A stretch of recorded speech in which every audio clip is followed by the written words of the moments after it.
নৌকার বিরুদ্ধে কাজ করেছেন, শুধু বিরুদ্ধে কাজ করেন নাই, নৌকার পক্ষে যারা কাজ করেছেন তাদেরকে হত্যা করেছেন, তার বিরুদ্ধে একাধিক মামলার মামলা হয়েছে।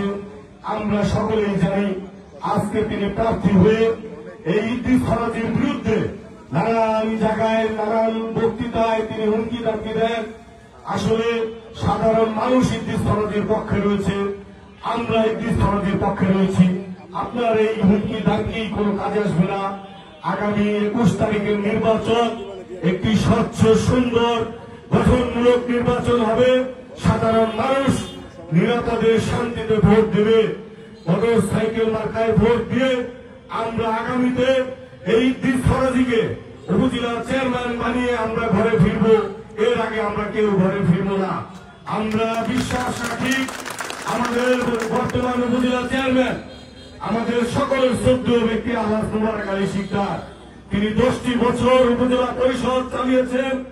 10টি বছর এই জাতিরার সুখে দুঃখে মানুষের ভাগ্যের সাথে ছিলেন। তিনি কোনো দিনে কোনো গ্রামে দল করতে যান নাই, কোন বংশের মধ্যে বিভেদ তৈরি করতে যান নাই, ভূমিদস্যু করতে যান নাই। আপনারা জানেন এই রতন সর্দারের বিরুদ্ধে বড়কান্দি ইউনিয়ন, পালেশ্বর ইউনিয়ন, কুন্ডেশ্বর ইউনিয়নে একাধিক অভিযোগ রয়েছে। সেখানকার সাধারণ মানুষ ভয় পায় কথা বলতে, তারা সাহস পায় না। তাই আমরা উপজেলা পর্যায়ে, আমরা পৌরসভা পর্যায়ে যারা রয়েছি, আমরা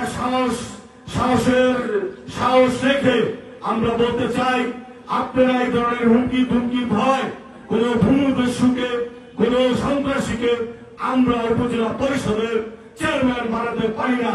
কারণ এই উপজেলা পরিষদ অত্যন্ত গুরুত্বপূর্ণ একটি বিষয়। এখানে সাধারণ মানুষের আস্থার জায়গা, নেতা কর্মীদের আস্থার জায়গা, রাজনৈতিক সংগঠনের আস্থার জায়গা। তাই আমরা একটি ভদ্র মার্জিত লোককে চাই, যিনি ইদ্রিস ফরাজী তার অতীত কর্মকাণ্ডের মধ্যে প্রমাণ করেছেন তিনি মানুষের সেবায় নিয়োজিত, মানুষের কল্যাণে নিয়োজিত। তার অর্থনৈতিক লোভ নাই। আমরা অনেকে রাজনৈতিক ইসলামের ব্যবসা করে নির্বাচনের প্রতিনিধি হয়ে আমরা রাজনীতিকে ব্যবসায় পরিণত করতে চাই। তাই সেই সকল লোক থেকে আগামী নির্বাচনে দূরে থাকতে হবে। কোন সন্ত্রাসী কোন কাজে আসবে না। ছাত্রলীগের উপরে কোন সন্ত্রাস নাই, কোন শক্তি নাই। তাই আমরা বলি, আমরা সাধারণ মানুষ হয়ে আমরা সেবায় বিশ্বাসী। তাই আমরা আশা রাখি আগামী নির্বাচনে ইদ্রিস ফরাজী হুন্ডা মার্কায় ভোট দিয়ে তাকে জয়যুক্তি করে আমরা জাজিরার একটি স্মার্ট জাজিরা গড়ে তোলার জন্য আমরা প্রত্যয় ব্যক্ত করব। আমরা আশা রাখবো ইদ্রিস ফরাজী এমন একজন মানুষ, তার কাছে যেতে আপনাদের কোনো টিকিট লাগে না, কিছু লাগে না। আপনারা নিজে গিয়ে তার সমস্যার সমাধান করতে পারবেন, তাকে কাছে পাবেন, তার কাছে গেতে কোনো বাধা লাগে না। তাই আমরা এমন কাউকে বানাবো না। আসলে নির্বাচন খুবই কাছে চলে আসছে। আমাদের মা বোনরা রয়েছে, মহিলা ভোটার রয়েছে, তাদের কাছে গিয়ে আমাদের ভোট চাইতে হবে।